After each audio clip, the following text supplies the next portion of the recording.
Hello, I'm Scott Wrighton and I serve as Decatur City Manager.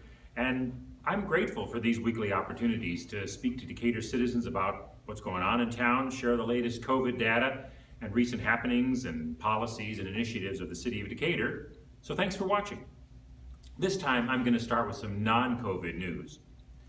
On November 19th, ADM, the City of Decatur, and the Economic Development Corporation announced that France-based InnovaFeed would be building a new production facility in Northeast Decatur next year, and that InnovaFeed would eventually add 280 direct permanent jobs to the community and about 400 indirect and temporary jobs. The local mainstream media has made it sound like this is just an ADM expansion, but this is not accurate. InnovaFeed is a separate company, and its own Paris-based board of directors voted to place their first North American plant in Decatur, Illinois, because they wanted a North American presence, because ADM was willing to sell them land, and because ADM allowed them to use corn processing byproducts to be used in the InnovaFeed production operation, and because the City of Decatur and the Economic Development Corporation put together an incentive package to make this investment decision work, even in the middle of a pandemic. This ADM, City of Decatur, and Economic Development Corporation partnership enabled what started as a referral to become a reality, and the City Council will approve the incentive agreement next month. But there's another part of this story that has not been told properly as well. With the new Mueller Water Products foundry now under construction on North Jasper Street, and now the InnovaFeed facility that will be built next year on North Brush College Road, Decatur will have, in the space of just 2 years, 2 state-of-the-art advanced manufacturing plants located here. These are not your grandfather's factories. They are high-tech, efficient, and comparatively clean and environmentally friendly manufacturing facilities, proving that Decatur, Illinois can host not just legacy industrial plants, but also cutting-edge new ones. And we're looking for more. And I expect that we will be successful in bringing more of them to Decatur, because with all of the logistic and industrial support infrastructure Decatur still possesses, we are a natural location for more manufacturing. So even in the midst of an uncertain pandemic, there is ample reason to be bullish about Decatur. Despite this good news, the Mayor and City Council are still painfully aware that people and small businesses are still hurting.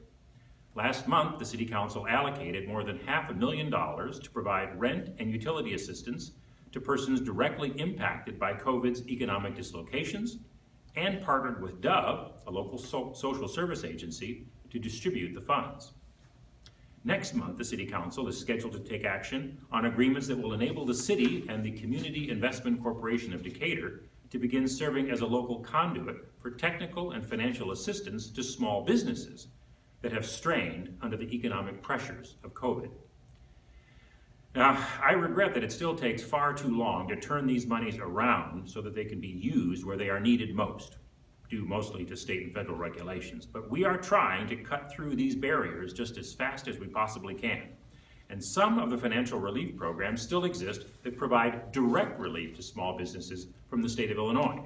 And information about these programs can be obtained through the Economic Development Corporation and local banks. I also want to mention that the city will leave its water shutoff holiday in place through the end of the year and only resume it in 2021 for persons with delinquent water accounts that are not eligible for COVID relief. We will continue to offer transportation on our city buses at no charge entirely through 2021, and we will build out more of our broadband network in 2021 into targeted and distressed neighborhoods to help small businesses and startups, because we're also bullish about our neighborhoods. Of course, city government has its budget woes too, and we are struggling to assemble a budget for 2021 that holds the line on taxes without curtailing municipal services too much. The uncertainties that the City Council faces in 2021 means that the governing body will likely readjust its budget every 3 months throughout 2021 as the conditions change. Of course, the economic consequences of COVID are the source of much of this uncertainty.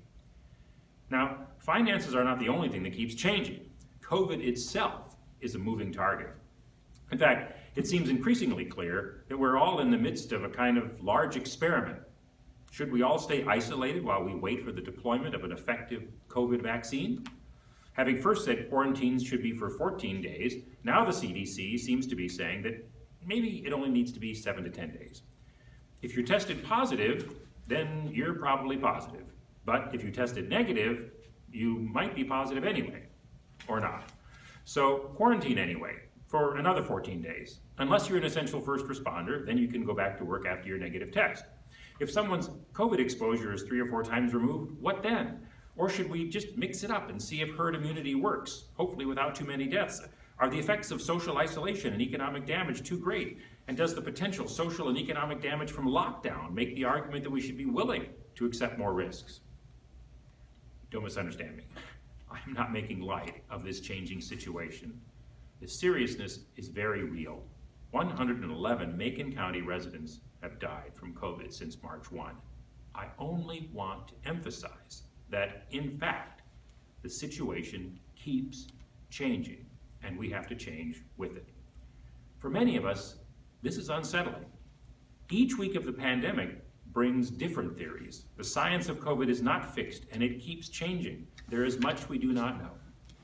And it will be years before we know with reasonable certainty whether the strategies we are putting in place now were effective or not. But ladies and gentlemen, the fact that we do not know everything with certainty, what works and what doesn't, should not paralyze us at this critical time. Doing nothing is not a good idea. So the City Council has acted with the best information it has, albeit partial, and they have decided that a limited mask ordinance is prudent and that we will intervene to disperse large groups, close most indoor dining and beverage services, at least for the time being, require masks when entering public indoor spaces, and continuous social distancing, and leave you alone in the privacy of your homes. You can still enter restaurants to pick up and order food, you just can't stay and eat it.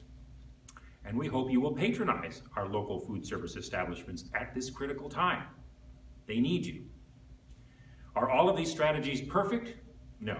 Are they working? Time will tell, but the numbers seem to be at least plateauing. But for any strategy to work, even a partial one, requires as much community participation and cooperation as possible. So the City Council has moved towards additional enforcement. Please know, however, that police and health workers making these inspections initially seek voluntary compliance first. If this is unsuccessful, then no citations are necessary. We have issued tickets and violation notices almost exclusively where the business or persons have steadfastly refused to comply after being asked to do so, and have further insisted that they will not comply, that they will not cease indoor dining, and that they plan to remain open despite the governor's protocols. The comparatively small number of citations that have been issued has generated some publicity. But what has not been reported is the high level of compliance in the community. So thanks to most of you for being a part of that. Testing by the Illinois Department of Public Health continues at the Decatur Civic Center 7 days a week except for Thanksgiving. On December 1st, Crossing Healthcare will relocate their testing facility into the 900 block of North Water Street. Finally, be kind to one another. These are stressful times, but we will get through it. And expressions of kindness and understanding, lending a helping hand, and just giving encouragement to others can help relieve stress. So happy Thanksgiving to everyone.